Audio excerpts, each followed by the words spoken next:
ಶ್ರೀ ಗುರುಭ್ಯೋ ನಮಃ. ಹರಿ ಓಂ. ವಾಸ್ತುದೇವತಾಯ ನಮಃ. ಅಗಸ್ತ್ಯ ವಾಸ್ತವ ಪ್ರೇಕ್ಷಕರೆಲ್ಲರಿಗೂ ನಮಸ್ಕಾರ. ಇವತ್ತಿನ ದಿವಸ ಮರ್ಮ ಪಾಯಿಂಟ್ಗಳ ರಹಸ್ಯವನ್ನು ಈ ವಿಡಿಯೋದಲ್ಲಿ ತಿಳಿಸ್ಕೊಡೋದಕ್ಕೆ ಪ್ರಯತ್ನ ಪಡ್ತೀನಿ. ಸಾಮಾನ್ಯವಾಗಿ ನಾನು ಮರ್ಮ ಥೆರಪಿಸ್ಟು. ಮರ್ಮ ಥೆರಪಿ ಅನ್ನುವಂಥದ್ದು ಒಂದು ಥೆರಪಿ ಸಿಸ್ಟಮ್ ಇದೆ.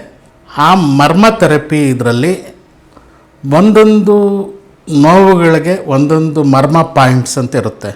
ಆ ಪಾಯಿಂಟನ್ನು ಪ್ರೆಸ್ ಮಾಡಿದ್ರೆ ಅಥವಾ ಆ್ಯಕ್ಟಿವೇಟ್ ಮಾಡಿದ್ರೆ ಆ ನೋವು ನಿವಾರಣೆ ಆಗುತ್ತೆ. ಆ ರೀತಿ ಮರ್ಮ ಪಾಯಿಂಟ್ಗಳು ಅಂತೇಳ್ಬಿಟ್ಟು ನಮ್ಮ ಶರೀರದಲ್ಲಿರುತ್ತೆ. ಕೆಲವು ಮರ್ಮ ಪಾಯಿಂಟನ್ನು ಆಕಸ್ಮಿಕವಾಗಿ ಏನಾದರೂ ನೀವು ಅಲ್ಲಿ ಟಚ್ ಮಾಡ್ತು ಅಂದರೆ ಕೆಲವೊಮ್ಮೆ ಜೀವ ಹೋಗುವಂಥ ಸಾಧ್ಯತೆಗಳು ಇರುತ್ತೆ. ಅದೇ ರೀತಿ ನಮಗೆ ಸಿಕ್ಕಿದಂಥ ಒಂದು 30-40 60-40 ಅಥವಾ 20-30 ಅಥವಾ 10/10 ಅಂತಂದು ಇಟ್ಕೊಳ್ಳಿ. ಆ ಒಂದು ಜಾಗಕ್ಕೆ ಮರ್ಮ ಪಾಯಿಂಟ್ಸ್ ಅಂತ ಇರುತ್ತೆ. ಆ ಮರ್ಮ ಪಾಯಿಂಟ್ಸಲ್ಲಿ ಮರ್ಮಸ್ಥಾನದಲ್ಲಿ ಯಾವುದೇ ರೀತಿ ಪಿಲ್ಲರ್ ಆಗಲಿ ಛೇದನ ಆಗಲಿ ಸಮಸ್ಯೆಗಳಾಗಲಿ ಉಂಟಾಗಬಾರ್ದು. ಹೀಗೆ ನಾವು ನೋಡಿದ್ದೀವಿ.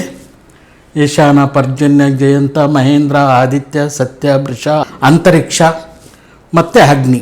ಇದು ಪೂರ್ವ ದಿಕ್ಕು, ಇದು ಉತ್ತರ ದಿಕ್ಕು, ಇದು ಪಶ್ಚಿಮ ದಿಕ್ಕು, ಇದು ದಕ್ಷಿಣ ದಿಕ್ಕು. ಪೂರ್ವ, ಪಶ್ಚಿಮ, ಉತ್ತರ, ದಕ್ಷಿಣ. ಪೂರ್ವದಲ್ಲಿ ಈಶಾನ, ಪರ್ಜನ್ಯ, ಜಯಂತ, ಮಹೇಂದ್ರ, ಆದಿತ್ಯ, ಸತ್ಯ, ವೃಷ, ಅಂತರಿಕ್ಷ, ಅಗ್ನಿ. ಈ ಒಂದು ಜಾಗದಲ್ಲಿ ಎಲ್ಲಿ ಎಂಟ್ರೆನ್ಸ್ ಇಟ್ಕೊಳ್ಳೋದು ಅನ್ನುವಂಥದ್ದೆಲ್ಲ ನಾವು ಹಿಂದೆ ಚರ್ಚೆ ಮಾಡಿದ್ವಿ. ಜಯಂತ, ಮಹೇಂದ್ರದಲ್ಲಿ ಆ ಜಾಗದಲ್ಲಿ ಎಂಟ್ರೆನ್ಸನ್ನು ಇಟ್ಕೊಂಡ್ರೆ ತುಂಬ ಒಳ್ಳೆ ಕೆಲಸ ಮಾಡುತ್ತೆ ಆ ಒಂದು ಜಾಗದಲ್ಲಿ. ಅದೇ ರೀತಿ ಅಗ್ನಿ, ಪೂಷ, ವಿತತ, ಗ್ರಹಕ್ಷಿತ, ಯಮ, ಗಂಧರ್ವ, ಭೃಂಗರಾಜ, ಮೃಗ, ನಿರತಿ ಈ ಒಂದು ದಕ್ಷಿಣ ಭಾಗದಲ್ಲಿ ಗ್ರಹಕ್ಷಿತ ಮತ್ತು ಗಂಧರ್ವ ಅನ್ನೋ ಭಾಗದಲ್ಲಿ ಎಂಟ್ರೆನ್ಸನ್ನು ಇಟ್ಕೊಂಡ್ರೆ ತುಂಬ ಉತ್ತಮ ಪರಿಣಾಮಗಳನ್ನು ಬೀರುತ್ತೆ. ನಂತರ ಪಶ್ಚಿಮ ದಿಕ್ಕಿನಲ್ಲಿ ನಿರತಿ, ದೌಹಾರಿಕ, ಸುಗ್ರೀವ, ಪುಷ್ಪದಂತ, ವರುಣ, ಅಸುರ, ಶೋಷ, ರೋಗ, ವಾಯು. ಈ ಒಂದು ಪಶ್ಚಿಮ ದಿಕ್ಕಿನಲ್ಲಿ ಸುಗ್ರೀವ ಮತ್ತು ಪುಷ್ಪದಂತ ಇರುವಂಥ ಜಾಗದಲ್ಲಿ ಎಂಟ್ರೆನ್ಸನ್ನು ಇಟ್ಕೊಂಡ್ರೆ ತುಂಬ ಅದ್ಭುತವಾದ ಪರಿಣಾಮಗಳನ್ನು ತಂದುಕೊಡುತ್ತೆ. ಇನ್ನು ಉತ್ತರ ದಿಕ್ಕಿಗೆ ವಾಯು, ನಾಗ, ಮುಖ್ಯ, ಬಲ್ಲಾಟ, ಸೋಮ, ಅರ್ಗಲ, ಅದಿತಿ, ಉದತಿ, ಈಶಾನ ಈ ಒಂದು 9 ಸ್ಥಾನಗಳಲ್ಲಿ ನಿಮಗೆ ಮುಖ್ಯ, ಬಲ್ಲಾಟ, ಸೋಮ ಅನ್ನುವಂಥ ಜಾಗದಲ್ಲಿ ಎಂಟ್ರೆನ್ಸನ್ನು ಇಟ್ಕೊಂಡ್ರೆ ಅದ್ಭುತವಾಗಿ ಕೆಲಸ ಮಾಡುತ್ತೆ. ಅಭಿವೃದ್ಧಿಯನ್ನು ತಂದುಕೊಡುತ್ತೆ. ಎಲ್ಲ ರೀತಿಯಲ್ಲೂ ಹಣಕಾಸು, ಸಮೃದ್ಧಿ ಎಲ್ಲವನ್ನು ತಂದುಕೊಡುತ್ತೆ. ಹಾಗಾಗಿ ಈ ರೀತಿ ಒಂದು 81 ಪದವಿನ್ಯಾಸಗಳನ್ನು ಮಾಡ್ಕೊಂಡ್ಮೇಲೆ ಆ 81 ಪದವಿನ್ಯಾಸಗಳಲ್ಲಿ ಎಲ್ಲಿ ಮರ್ಮಸ್ಥಾನಗಳು ಮುಖ್ಯವಾಗಿ 109 ಮರ್ಮಸ್ಥಾನಗಳಿರುತ್ತೆ. 109 ಮರ್ಮಸ್ಥಾನಗಳಲ್ಲಿ ಬಹುಮುಖ್ಯವಾದದ್ದು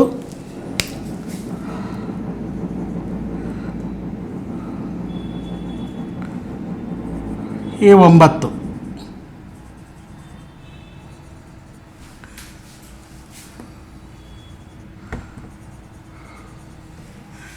ಈ 9 ಮರ್ಮಸ್ಥಾನಗಳು ತುಂಬ ಮುಖ್ಯವಾದಂಥ ಮರ್ಮಸ್ಥಾನಗಳು. ಯಾಕೆಂದರೆ ನೋಡಿ, ಸೋಮ ಅನ್ನುವಂಥ ಜಾಗದಿಂದ ಸೋಮಸೂತ್ರ ಅನ್ನುವಂಥದ್ದು ಹೀಗೆ ಪ್ರವೇಶ ಮಾಡುತ್ತೆ. ಈ ರೀತಿ ಪ್ರವೇಶ ಮಾಡಿದಾಗ ನೋಡಿ, ಬ್ರಹ್ಮನಾಭಿಯಲ್ಲಿ ಒಂದು ಮರ್ಮಸ್ಥಾನ ಬಂದಿದೆ. ನಂತರ ಇಲ್ಲಿ ಒಂದು ಮರ್ಮಸ್ಥಾನ ಬಂದಿದೆ ಕಿಡ್ನಿ ಸ್ಥಾನದಲ್ಲಿ. ಇಲ್ಲಿ ಒಂದು ಬೆನ್ನು ಅಥವಾ ಎದೆಯ ಭಾಗದಲ್ಲಿ, ವಾಸ್ತುಪುರುಷನ ಒಂದು ಎದೆಯ ಭಾಗದಲ್ಲಿ ಇಲ್ಲಿ ಮರ್ಮ ಬಿಂದು ಬಂದಿದೆ. ಇಲ್ಲಿ ಹಾರ್ಟ್ ಜಾಗದಲ್ಲಿ ಇರುವಂಥ ಮರ್ಮ ಬಿಂದು, ಇದು ಎದೆಯ ಮಧ್ಯಭಾಗದಲ್ಲಿರುವಂಥ ಮರ್ಮಬಿಂದು. ಇಲ್ಲಿ ಈ 2 ಕಿಡ್ನಿ ಇರುವಂಥ ಮರ್ಮಬಿಂದು, ಜನನೇಂದ್ರಿಯ ಇರುವಂಥ ಒಂದು ಸ್ಥಾನ. ಅದು ಮರ್ಮಬಿಂದುಗಳ ಸ್ಥಾನದಲ್ಲಿ ನೆಲದಲ್ಲಿ ಮೂಳೆಗಳಿರಬಾರ್ದು. ಮೂಳೆಗಳಿದ್ದರೆ ಸಮಸ್ಯೆಗಳನ್ನು ತಂದುಕೊಡುತ್ತೆ ಅಂತ ಹೇಳ್ತಾರೆ. ನಂತರ ಮಡಕೆ ಚೂರುಗಳನ್ನು ಇರಬಾರ್ದು, ಕಬ್ಬಿಣದ ತುಂಡುಗಳು ಇರಬಾರ್ದು. ನಂತರ ಆ ಭಾಗದಲ್ಲಿ ಹುತ್ತಗಳು ಇರಬಾರ್ದು. ಹುತ್ತಗಳಿರುವಂಥ ಭಾಗದಲ್ಲಿ ಒಂದು ನೆಗೆಟಿವ್ ಎನರ್ಜಿ ಇರುತ್ತೆ. ಆ ಒಂದು ಜಾಗದಲ್ಲಿ ಮರ್ಮಬಿಂದುಗಳು ಬಂದಾಗ ತುಂಬ ತೊಂದರೆಗಳನ್ನು ಅನುಭವಿಸ್ತಾರೆ. ಕಾಲುಗಳ ಮೇಲೆ ಇರ್ಬೋದು, ನಂತರ ತಲೆಯ ಮೇಲೆ ಇರ್ಬೋದು, ಇಲ್ಲಿ ಕತ್ತಿನ ಭಾಗದಲ್ಲಿರ್ಬೋದು, ಇಲ್ಲೆಲ್ಲ ಕೆಲವೆಲ್ಲ ಮರ್ಮಬಿಂದುಗಳು ಬರುತ್ತೆ. ನಾನು ಮುಖ್ಯವಾಗಿ 9 ಮರ್ಮಬಿಂದುಗಳನ್ನು ನಾನು ತೋರಿಸ್ತಾ ಇದ್ದೀನಿ ಇಲ್ಲಿ. ಆ 9 ಮರ್ಮಸ್ಥಾನಗಳಿರೋ ಜಾಗದಲ್ಲಿ ಯಾವುದೇ ಕಾರಣಕ್ಕೂ ಪಿಲ್ಲರ್ ಆಗಲಿ ಗೋಡೆ ಆಗಲಿ ಯಾವುದೇ ಕಾರಣಕ್ಕೂ ಇರಬಾರ್ದು. ಕೊನೆ ಪಕ್ಷ ಈ 9 ಮರ್ಮಸ್ಥಾನಗಳನ್ನು ನಾವು ಎಚ್ಚರಿಕೆಯಿಂದ ನೋಡಬೇಕಾಗುತ್ತೆ. ಪ್ರತಿಯೊಂದು ಮನೆಯಲ್ಲೂ ಅಷ್ಟೇ ಯಾವುದೇ ಭಾಗದಲ್ಲಿ ನೋಡಿ, ಇಲ್ಲಿ ಸೋಮಸೂತ್ರ ಇಲ್ಲಿಂದ ಹೊರಡುತ್ತೆ, ಈ ಭಾಗದಲ್ಲಿ 3 ಮರ್ಮಬಿಂದುಗಳು ಬರುತ್ತೆ.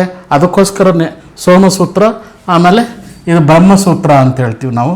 ಈ ಕಡೆಯಿಂದ ಪೂರ್ವ ದಿಕ್ಕಿನಿಂದ ಪಶ್ಚಿಮ ದಿಕ್ಕಿಗೆ ಹರಿಯುವಂಥದ್ದು ಒಂದು ಬ್ರಹ್ಮಸೂತ್ರ. ಬ್ರಹ್ಮಸೂತ್ರ ಹೋಗುವಂಥ ಜಾಗದಲ್ಲೂ ಸಹ 3 ಮರ್ಮಬಿಂದುಗಳಿರುತ್ತೆ, ಮರ್ಮಸ್ಥಾನಗಳಿರುತ್ತೆ. ಹಾಗಾಗಿ ಅಲ್ಲಿ ಪಿಲ್ಲರು ಗೋಡೆ ಅನ್ನುವಂಥದ್ದು ಅದರ ಮೇಲೆ ಬಂದಾಗ ಅನೇಕ ನಷ್ಟಗಳನ್ನು, ಸಮಸ್ಯೆಗಳನ್ನು, ಅನಾರೋಗ್ಯವನ್ನು ಆ ಮನೆಯವರು ಅನುಭವಿಸ್ತಾರೆ. ಆ ಕಾರಣಕ್ಕೋಸ್ಕರ ಈ ಒಂದು ಸೋಮಸೂತ್ರ ನಾರ್ತಿಂದ ಸೌತ್ವರೆಗೂ ಹರಿಯುತ್ತೆ, ಈ ಒಂದು ಬ್ರಹ್ಮಸೂತ್ರ ಈಸ್ಟಿಂದ ವೆಸ್ಟ್ವರೆಗೂ ಹರಿಯುತ್ತೆ. ಈ ಒಂದು ಸೂತ್ರಗಳು ಹೋಗುವಂಥ ಜಾಗದಲ್ಲಿ ಗೋಡೆಗಳಾಗಲಿ ನಂತರ ಪಿಲ್ಲರ್ಗಳಾಗಲಿ ಇರಬಾರ್ದು, ಇನ್ಯಾವುದೇ ಅಡೆತಡೆ ಉಂಟಾಗಬಾರ್ದು, ಅಲ್ಲಿ ಛೇದನ ಅನ್ನುವಂಥದ್ದೆಲ್ಲ ಆಗಬಾರ್ದು ಅಂತೇಳ್ಬಿಟ್ಟು ಅಲ್ಲಿ ಬಾವಿ ಇರಬಾರ್ದು. ಅದಕ್ಕೋಸ್ಕರನೇ ಹಿಂದೆ ಎಲ್ಲ ತೊಟ್ಟಿ ಮನೆಗಳನ್ನು ನೋಡಿದ್ದೀವಿ ನಾವು.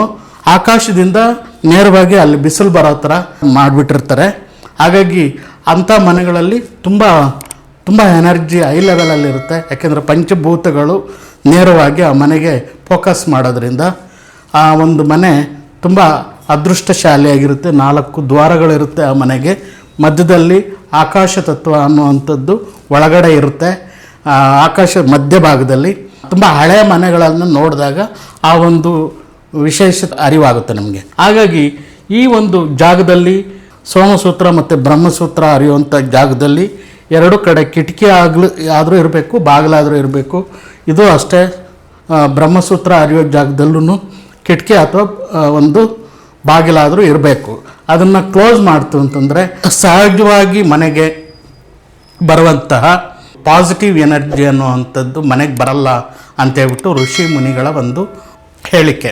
ಹಾಗಾಗಿ ಈ ಒಂದು ಹಳೆಯ ಪದ್ಧತಿಯನ್ನು ನಾವು ತರಬೇಕು ಅನ್ನುವಂಥ ಉದ್ದೇಶದಿಂದ ಈ ಒಂದು ಗ್ರಂಥಗಳ ಆಧಾರವನ್ನು ರಿಸರ್ಚ್ ಮಾಡಿ ಇಂಥ ವಿಷಯಗಳನ್ನು ಹಂಚ್ಕೊಬೇಕು ಅನ್ನುವಂಥದ್ದು ಅಂದ್ಕೊಂಡಿರೋವಂಥದ್ದು. ಹಾಗಾಗಿ ಈ ವಿಷಯ ನಿಮಗೆ ಇಷ್ಟವಾಗಿತ್ತು ಅಂದರೆ ಶೇರ್ ಮಾಡಿ, ಲೈಕ್ ಮಾಡಿ, ಸಬ್ಸ್ಕ್ರೈಬ್ ಮಾಡಿ, ನಂತರ ಕಮೆಂಟ್ ಬಾಕ್ಸಲ್ಲಿ ಕಮೆಂಟ್ ತಿಳಿಸಿ. ಸರ್ವೇ ಜನ ಸುಖಿನೋ ಭವಂತು, ಸಮಸ್ತ ಸನ್ಮಂಗಳಾನಿ ಭವಂತು. ಮತ್ತೊಂದು ವಿಡಿಯೋದೊಂದಿಗೆ ನಿಮ್ಮೊಂದಿಗೆ ಬರುತ್ತೇನೆ. ಧನ್ಯವಾದಗಳು.